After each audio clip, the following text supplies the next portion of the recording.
Hello student, मैं एकता सिंह आप सभी का ज्ञान चैतन्य चैनल में बहुत बहुत स्वागत करती हूँ। आज की इस वीडियो में हम यूजीसी नेट सिलेबस के अकॉर्डिंग जो हमने जनपद पढ़ा था उस कालीन यानी जनपद कालीन हमने 16 जनपदों के बारे में पढ़ा था, वो पढ़ चुके हैं। अब हम उन्हीं जनपदों में राजतंत्रीय व्यवस्था किस प्रकार से व्याप्त थी ये आज हम यहाँ पर देखने वाले हैं। तो शुरू करते हैं आज का वीडियो। इस समय और ये यूनिट फर्स्ट का ही टॉपिक है। तो राजनीतिक, आर्थिक, सामाजिक जो भी व्यवस्था महाजनपद काल में रही है तो उन सबको देखेंगे, लेकिन अभी यहाँ पर जो है वो है राजतंत्रीय व्यवस्था। तो इस समय यानी महाजनपद काल में जो जनपद थे वो किस में डेवलप हो गए थे? महाजनपद पे।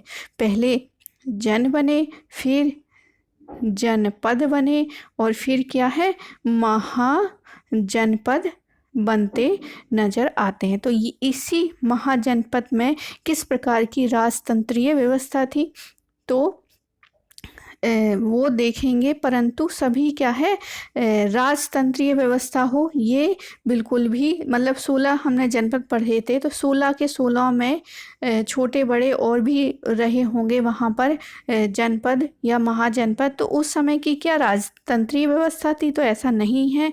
बहुत सारे हमने गणराज्य भी पढ़े थे। तो वहाँ पर प्रशासनिक यानी राजनीतिक इकाई के बारे में देखते हैं। तो ऐत्रेय ब्राह्मण में 5 प्रकार के राज्यों की चर्चा हमें देखने को मिलती है, जैसे कि है साम्राज्य, भोज, स्वराज्य, वैराज्य और राज्य। इन सभी की चर्चा हमने उत्तर वैदिक काल में भी किया था कि जो है चारों दिशाओं के अनुसार क्या है, राजाओं का विभाजन किया गया था। तो हमने वहाँ पर भी देखा था कि किस प्रकार से राजा का विभाजन किया गया था वैदिक काल में। तो वैदिक काल में हमने देखा था कि उत्तर जो है, उत्तर का राजा कहलाता था विराट, और दक्षिण का राजा भोज, और पूरब का राजा सम्राट, और पश्चिम का राजा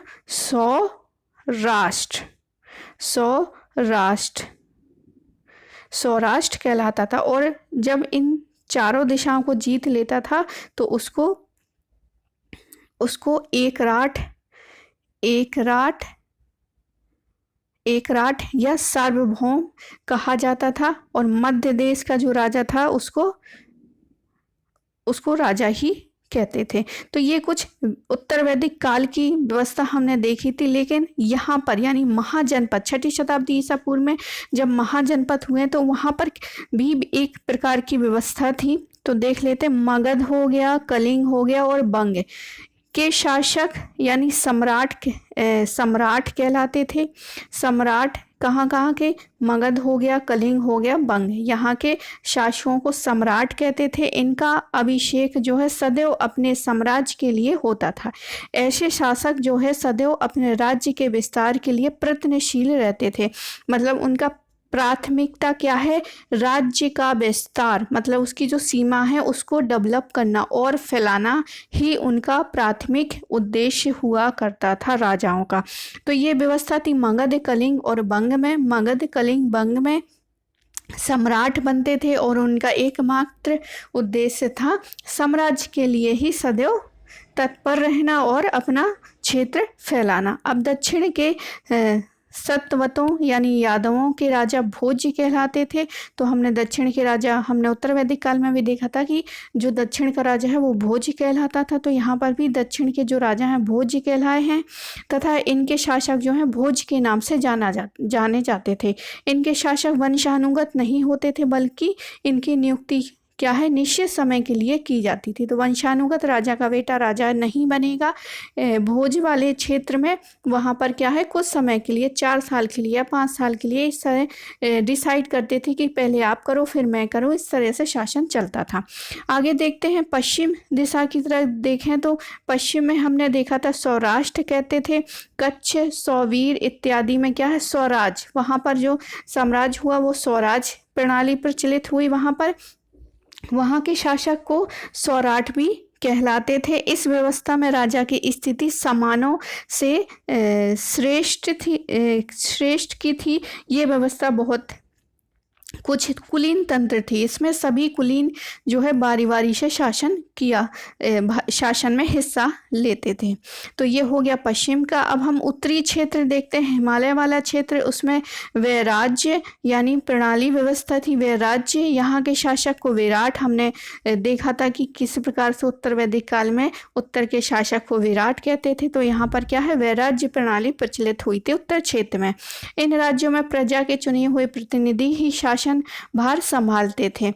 आगे देखते हैं अब मध्य प्रदेश यानी मध्य देश के राजा को राजा ही कहा जाता था। तो वहाँ कौन सी व्यवस्था प्रचलित हुई, राज्य व्यवस्था प्रचलित हुई। यहाँ के शासक राजा कहे जाते थे, जैसे कि कुरुओं का राजा हो गया, पांचाल हो गया, काशी हो गया, कौशल हो गया, इत्यादि जगहों पर क्या है, परंपरागत ही राजतंत्र व्यवस्था थी। परंपरागत मतलब एक राजा बन गया, फिर उसका बेटा, फिर उसका बेटा, यही व्यवस्था देखने को मिलती है। आगे देखते हैं, इस समय राज्य के अंतर्गत बहुत सारी अनार्य जातियां शामिल थी, जिसमें से कुछ भुगतान करने वाले कुछ आर्थिक समूहों का क्या हो गया था, निर्माण यहाँ पर हो रहा था। आगे देखते हैं, अब यहाँ पर क्या है, बहुत सारे प्रशासनिक अधिकारी होते थे, वो भी हम यहाँ पर देख लेते हैं। अभी हमने देखा कि चारों दिशाओं में जो साम्राज्य है वो अलग अलग है, अलग अलग तरीके से व्यवस्थित था। आगे देखते हैं, इस विकास में करारोपण यानी टैक्स प्रणाली जो है वो सबसे ज़्यादा क्या हो गई थी, नियमित हो गई थी। करारोपण जिसमें था बलि, शुल्क, भाग नामक कर जो है पूरी तरह से परमानेंटली स्थापित हो गए थे। मतलब आपको बलि और शुल्क जो है अनिवार्य रूप से देना ही देना है।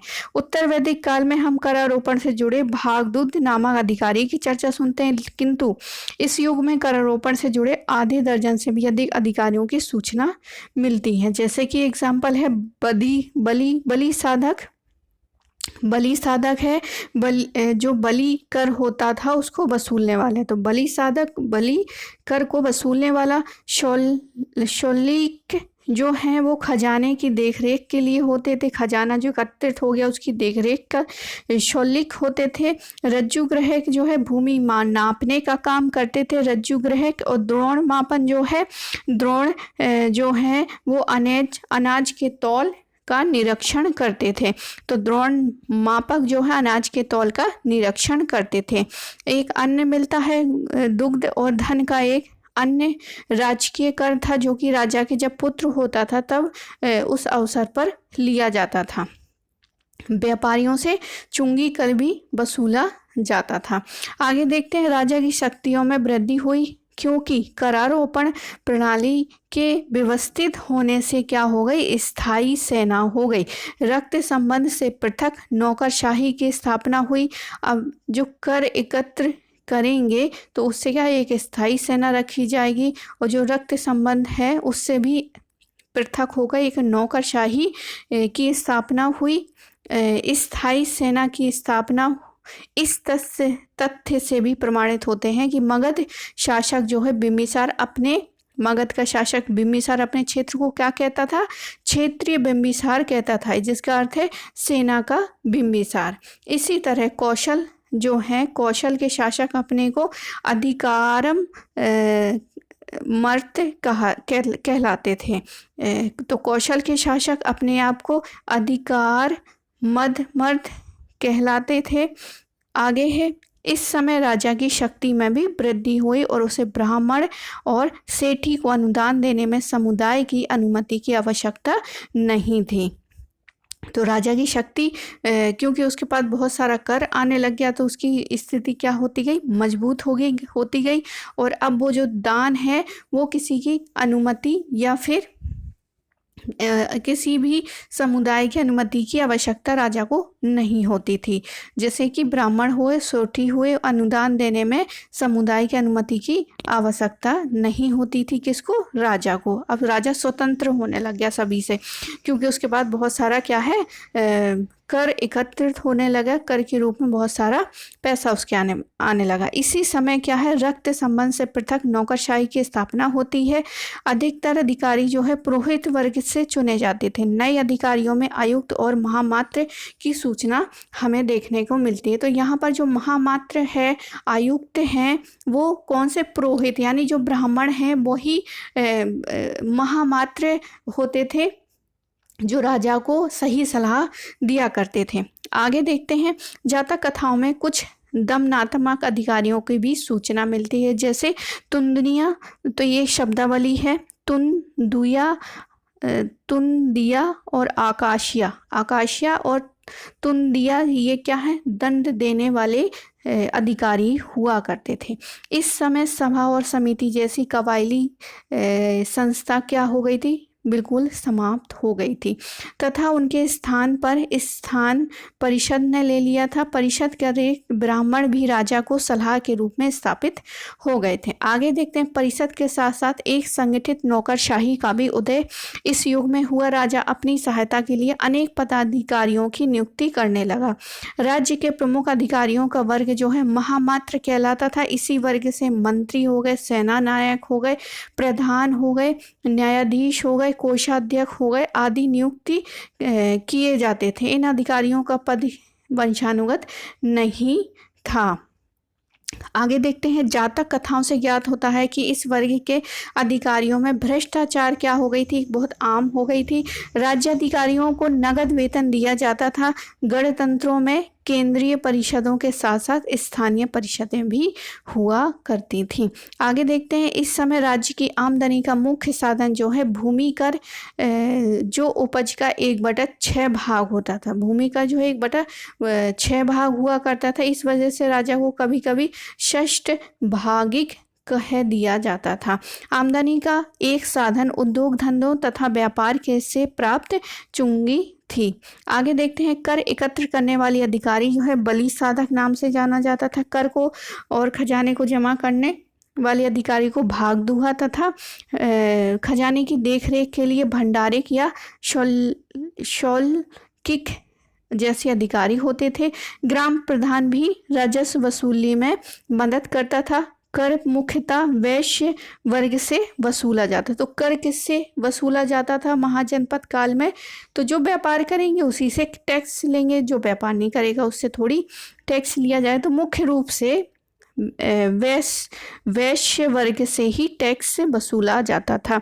प्रशासन की छोटी छोटी इकाई के रूप में कुल के स्थान पर ग्राम स्थापित हो गए थे। ग्राम प्रशासन का प्रधान ग्राम भोज या ग्रामीण या ग्रामिक होता था, जिसका मनोनयन ग्रामीण सभा द्वारा किया जाता था। जातकों का उल्लेख है कि कभी कभी ग्राम प्रधान ग्रामों पर क्या है अत्याचार भी कर देता था। तो जो ग्राम का मुखिया होगा वो कभी कभी अत्याचारी भी हो जाता था। ऐसा हमें जातक लेखकों में मिलता है। अब हम बात करेंगे यहाँ पर कुछ समकालीन ग्रंथों में चर्चा मिलती है कि ग्राम तथा उसमें ऊपर की इकाइयों की भी चर्चा मिलती है। जैसे ग्राम हो गए, खरवटक हो गए यानी 200 ग्रामों का संग्रह, द्रोणमुख हो गए, ये एग्जाम में आया हुआ है तो इसको याद रखेंगे। खरवटक में कितने गांव शामिल थे? तो 200 थे। खरवटक द्रोणमुख में 400 गांवों के संग, मतलब 400 गांव इकट्ठे हो गए तो उसको द्रोणमुख। और खरवटक जो हैं वो 200 गांव इकट्ठे होकर एक खरवटक बनता था। 400 द्रोणमुख हो गए। तो द्रोण क्या है? सबसे बड़ा है। आगे है पतन जो है व्यापार और खानों का केंद्र है। मतंब एक मिलता है नगर और निगम। निगम जो है व्यापारियों की बस्ती हुआ करती थी। अब यहाँ पर सबसे इम्पोर्टेंट बात है कि महाजनपद यानी 6ठी शताब्दी ईसा पूर्व में क्या है, सबसे इस युग में यानी महाजनपद काल में बांस की भूमि और कृषि की भूमि का अलग अलग उल्लेख दिखाई देता। अलग अलग इस युग में किया गया, यानी रहने की भूमि अलग है और कृषि की भूमि अलग है। कृषि वाली भूमि पे रहना नहीं है और जहाँ रहते हैं वहाँ कृषि नहीं करनी है। कुछ इस प्रकार का क्या है उल्लेख है। आगे इसी समय से मिलता है। महाजनपद काल में कृषि की भूमि और रहने की भूमि दोनों अलग अलग थी। राजा की शक्तियों में विकास के परिणाम स्वरूप दो तरह के राजत्व की अवधारणा दिखाई देती है। एक राजत्व है रहस्यवादी और दूसरा है समझौतावादी। तो रहस्यवादी में वही है ब्राह्मण जो पुरोहित हैं उनके द्वारा क्या है प्रतिपादित किया गया आधार इसका, लेकिन जो रहस्यवादी आधार है वो ऐतरेय ब्राह्मण से लिया गया है। और अनुबंधात्मक मतलब समझौता सिद्धांत जो है बौद्ध विचारकों से प्रतिपादित किया गया है और महासम्मत की अवधारणा पर आधारित है। इसका आधार जो है बौद्ध ग्रंथ दीर्घ निकाय है। अब यहाँ पर बहुत इम्पोर्टेंट फैक्ट ये है कि प्रथम बार इस राज्य व्यवस्था में क्या है राजकीय मोहर, यानी अब पंचमार्क कॉइन यहाँ पर क्या है स्टार्ट हो गए थे, तो राजकीय मोहर जो है उसका प्रयोग किया जाने लगा है। अक्ष पटलाधिकृत नामक अधिकारी के तहत प्रथम बार राजकीय दस्तावेज की परंपरा का प्रादुर्भाव हुआ है। बहुत इंपॉर्टेंट है एग्जाम की दृष्टि से। इसी तरह के क्वेश्चन जो है यूजीसी नेट पूछता है, तो हमें याद रखना है कि प्रथम बार राजकीय मोहर हमें कब मिली, तो प्रयोग होना कब से हमें दिखाई देता है, तो हमें दिखाई देता है महाजनपद काल से। अक्ष पटलाधिकृत नामक अधिकारी होता था जो राजकीय दस्तावेज को रखने की परंपरा यहाँ से प्रारंभ होती है। इस काल में राजा को ज़्यादा न्यायिक अधिकार प्राप्त थे, मतलब न्याय करने, कोई भी न्याय हो तो वो राजा ही करता था। कबीलाई कानून का स्थान अब जातीय कानून ने ले लिया था और लेखन कला के विकास से प्रशासन में दक्षता आई थी। तो ये हुई कुछ बातें महाजनपदीय जनपदकालीन राजतंत्रीय व्यवस्था के बारे में। अब इसके जो महाजनपद काल में अर्थ व्यवस्था है उसको भी देखेंगे, सामाजिक व्यवस्था according to UGC NET syllabus के अकॉर्डिंग ही हम क्या करने वाले हैं यहाँ पर कवर करने वाले हैं। तो इसी तरह से इंटरेस्टिंग टॉपिक के लिए चैनल को सब्सक्राइब करें, लाइक करें और शेयर करें। मिलते हैं एक और अच्छे वीडियो के